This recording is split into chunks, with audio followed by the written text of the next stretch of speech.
Alright,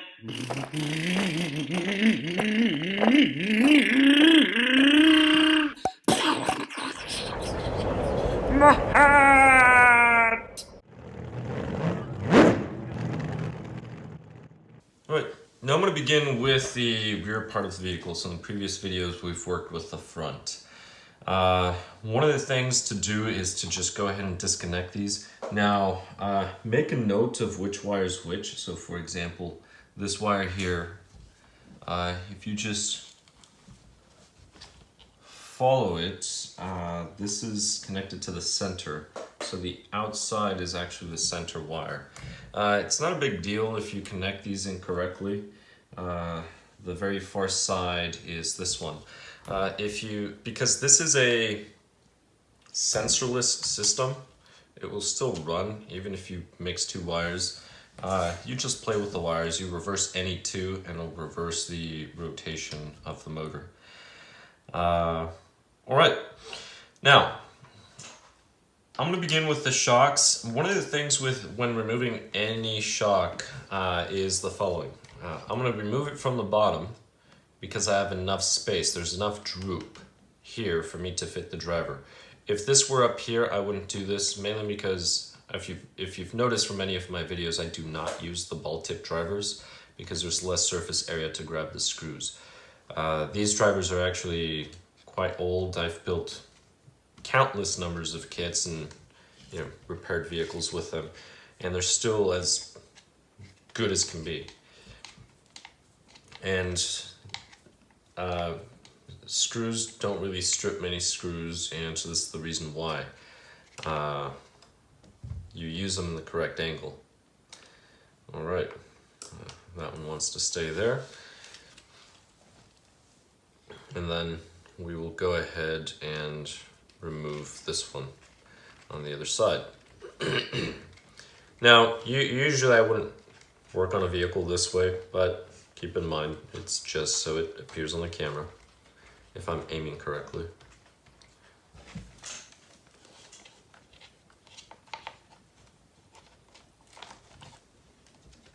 And I'm removing these shocks on the bottom on purpose so I can leave them at the top. Now, there we go.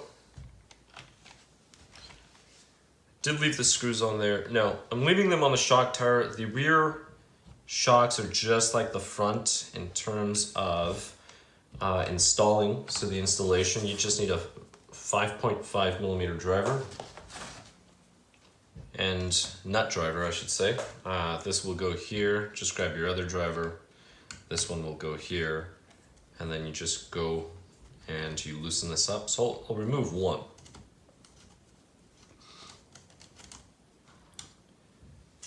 And then once you remove the nut, this will slide out.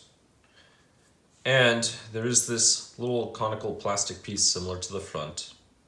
Set that off to the side. If you want to remove the screw fully, you're going to need the 5.5 millimeter driver again, because there's another small little nut in here, and then you can go ahead and just remove it. Now, because it's the last nut, you can just twist this off a little and then start backing them up, or you can back them both up at the same time. Now, there's really no need for me to remove it completely, so I'll go ahead and leave it here. So that's if you want to remove the shocks. Now, the next step I'm going to do is, let's say I had to replace the shock tower. So to replace the shock tower, I would need to remove two screws. There's one here, and those hold the body mount right on top. So you want to separate that piece. I'll go ahead and remove this. And we'll remove the other one. Now, both of these screws are the same length, so it does not matter if you mix them.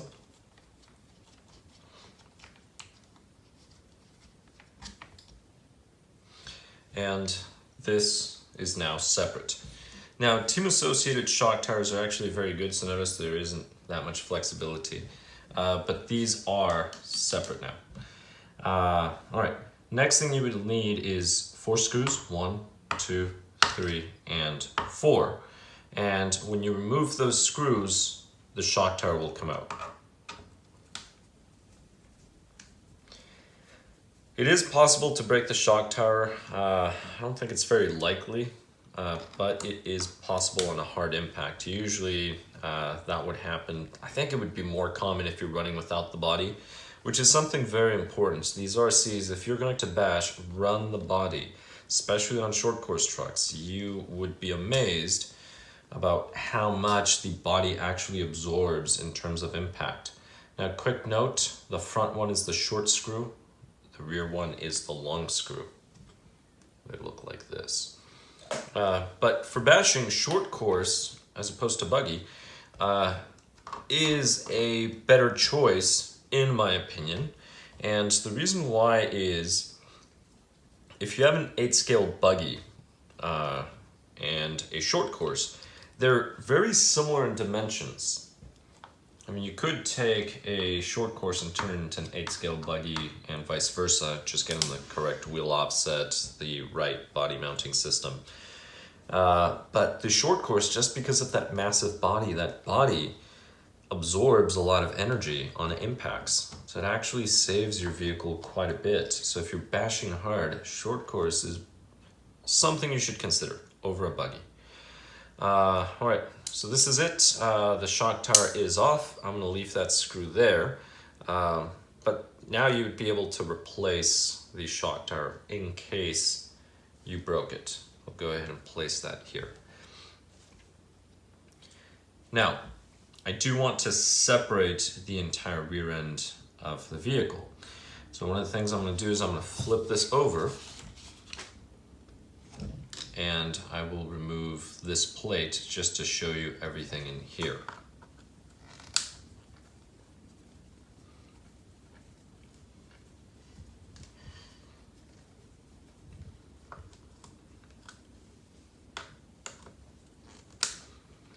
Now this truck, if you did not see the previous videos, this is my buddy's truck, so do follow him on Instagram at RodsReelsRCs. He has many really cool reels, especially if you like crawling. So do follow him and let him know that you saw one of his vehicles on my channel.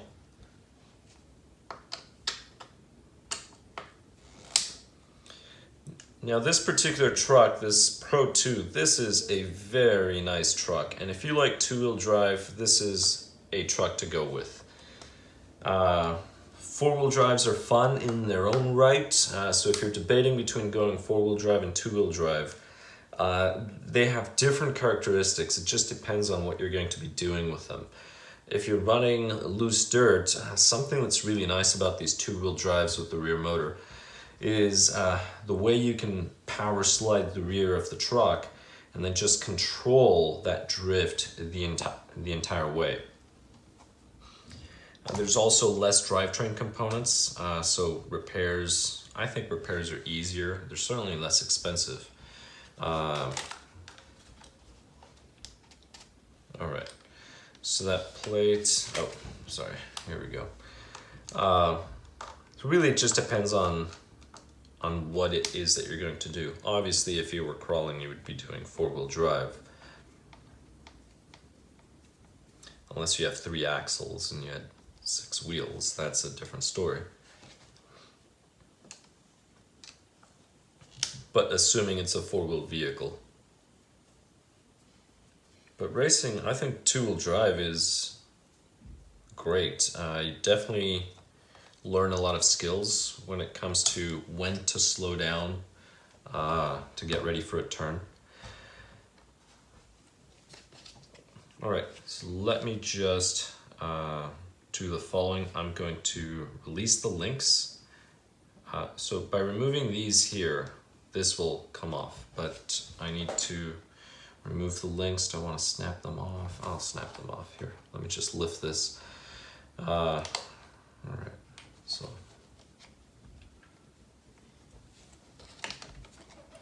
Actually, I'll do it this way.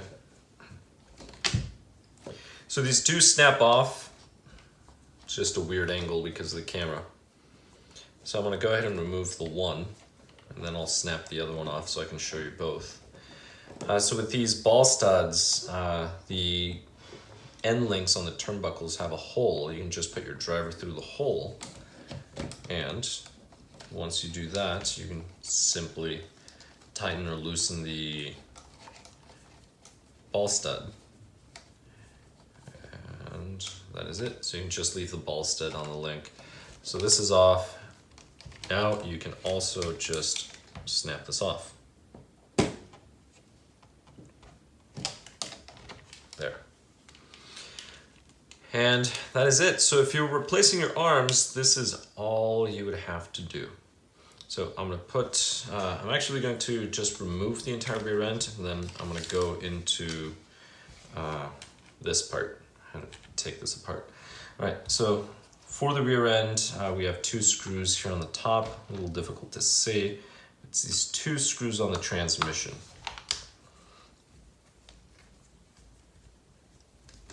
One of the things I also like about this truck is the differential. The differential is the same as the other associated vehicles, so SR10, it's buggies, B6s, right? B6 1, 2, 3. Well, actually some of those have ball diffs, but if you have the oil-filled diff, it's the same style. All right, so once we remove these 2 screws, this just slides out, and that is all. So again, you don't need to remove the shock tower to remove the rear end. You just need to remove these 2 screws and the 2 screws inside. You remove this lower section and this will slide off. So I could have actually left the shock tower on top if I wanted to. But we have the rear end off. The links, let me show you the links. All we have to do now, if we needed to replace them, is pop them off or just remove the ball stud by using our driver. I'm not going to do that. This plate here, just 1, 2, those are the only 2 screws, and this plate would come off. This could have actually been removed with everything else. The reason why I chose to remove it here instead of there is because in order to open the transmission later on, I would have to remove this plate anyway. So I'll just leave it with the chassis. All right, we'll place this off to the side. And we have this. And on this video, I will do this, and then I'll do this on a separate one. All right, if you were to replace the arms, you're going to have these screws right over here. Once you remove these screws on this side, this block will come out. So this is your D block. So it's A, B, C, D. So D block is just the 4th block from the front. That's all it is. This is also the way you would replace the pins. The rear arms, to be honest, aren't really much of an issue. You're generally going to break the front if you break something. Now, these are actually very light components. They feel quite rigid. They're surprisingly durable. So this Pro 2 is a very durable truck. Now this truck has been run quite a bit. It's just very, very clean because it's never been run on dirt. It's only been run on pavement. That's the reason why, and other clean surfaces. The tires, I love the way those tires sound. That's one of the things that Associated and Team Losi actually on their, I forget if it's the TT Pro, I believe that's the 4-wheel drive short course. Their tires on pavement, they make a sound like real car tires. All right, once those 2 screws, here they are removed, this will just slide out. Once you do that, these pins, well, this one started coming out. One of the things to notice is you have these little bushings here. These little spacers, you can actually change the wheelbase. So I could put them on this other side to make the wheelbase longer, or I can keep them in the rear to keep the wheelbase shorter. Now, I'm only going to work on one side, because if you know how to do one, you know how to do the other. There. And this pin just wiggles out. That's all it is. Now, quick little note, these 2 screws back here hold the C block. If you want to remove the C block to replace it, you just need that one little screw, and that's it. Once you remove that screw, this block will come out. All right, So we have this side of the arm. Now, one of the things about the orientation, you probably noticed these two little mushroom balls right here. These are for the sway bar. So you can get the sway bar kit, it would just clip on there. That's what these are for, so do not cut these off. I'll leave those on. That's where the sway bar goes. And these also go toward the rear. So when you're mounting these, this is the rear of the vehicle, this is the front of the vehicle. So they go on the rear side. All right, now to separate this portion here, this section, you just have one retaining screw, and that's all you do. This other side's too small, the pin cannot come out through there. You're gonna need something to pick here and push that pin out afterwards. So you will need a 1.5 millimeter driver.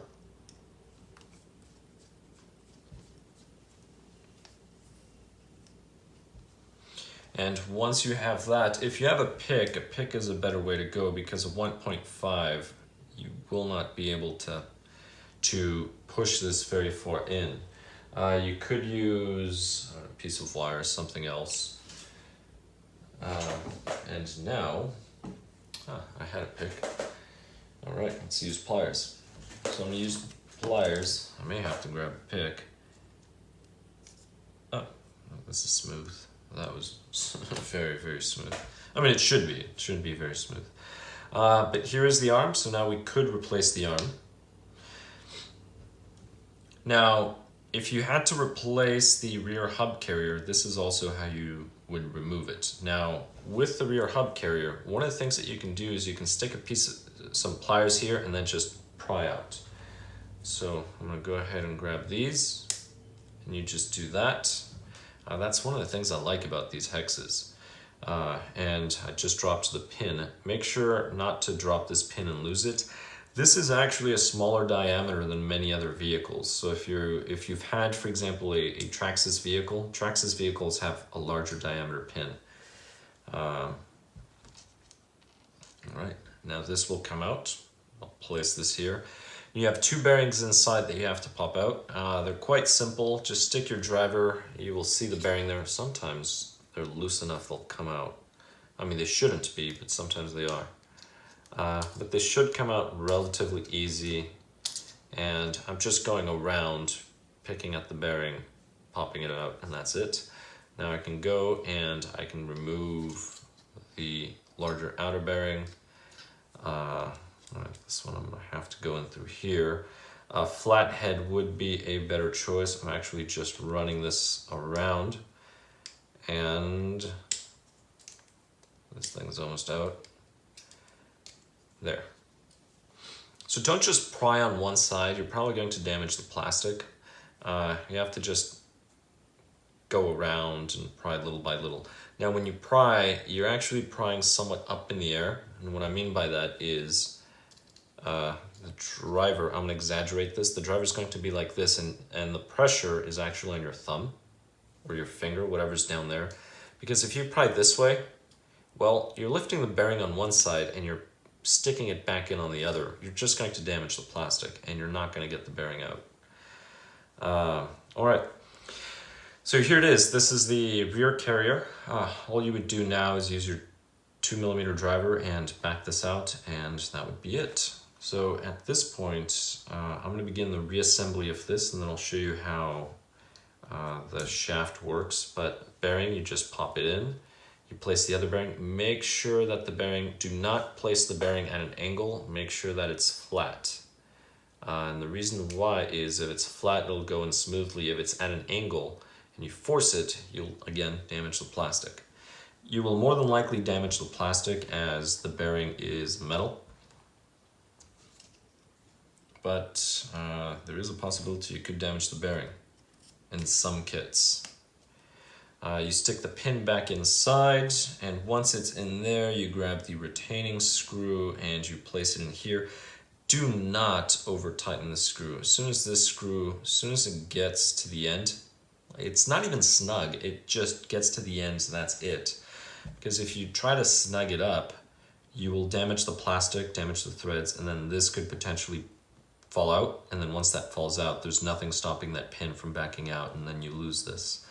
And the easiest way to break arms is when the pin is not secured on both ends. So if this starts backing out and it's only secured here, you take an impact, you're going to break the arm. All right, now we're going to look at this. Now, these are actually quite simple to build. There is a pin in here, which is a very small one, similar to your wheel.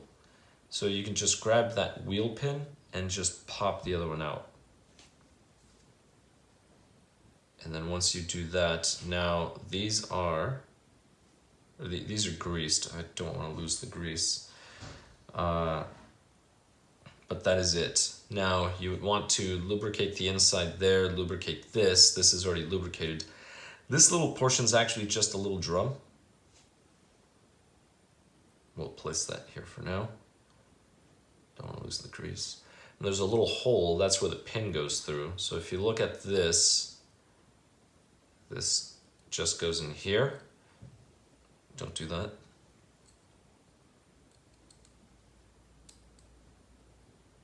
Right in there, and then you want that hole to be exposed, and that hole is going to line up to two of those holes.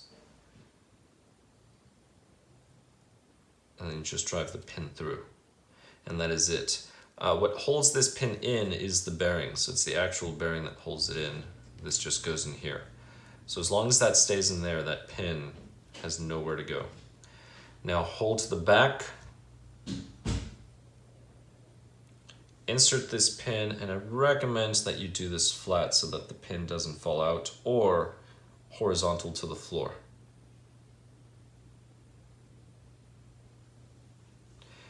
Notice those little marks, which happen to line up with that little section. This will just clip on.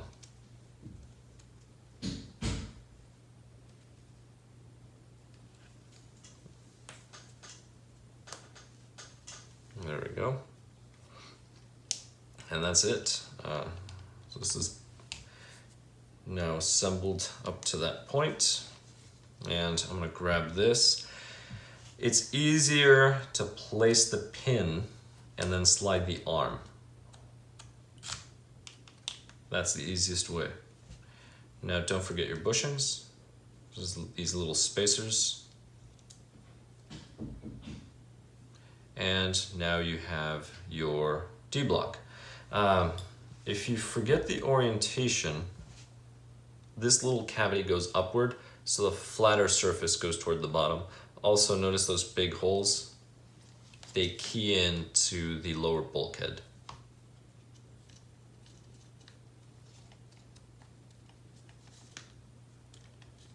Right in here. And now we can insert these rear screws. Very important, do not forget about these.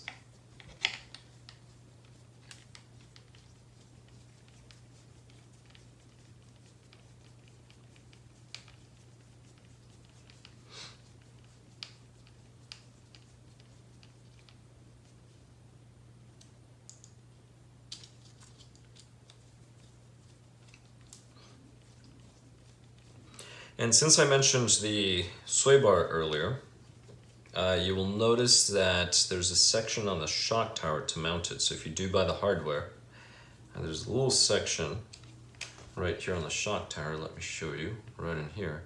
That's where the sway bar would go. So you would get the hardware, the wire for the sway bar. This actual sway bar goes in here, and then you get the hardware to hold it in place. And the sway bar would come out this way, and then the links would clip on there and then tighten on the sway bar. That's all for this section. On the next one, we will move on to this other part. Please comment below if you have any questions or suggestions. Also, please subscribe if you have not. Thank you very much for watching, and I'll catch you in the next one. What? Oh, my hair! My tongue! My rod!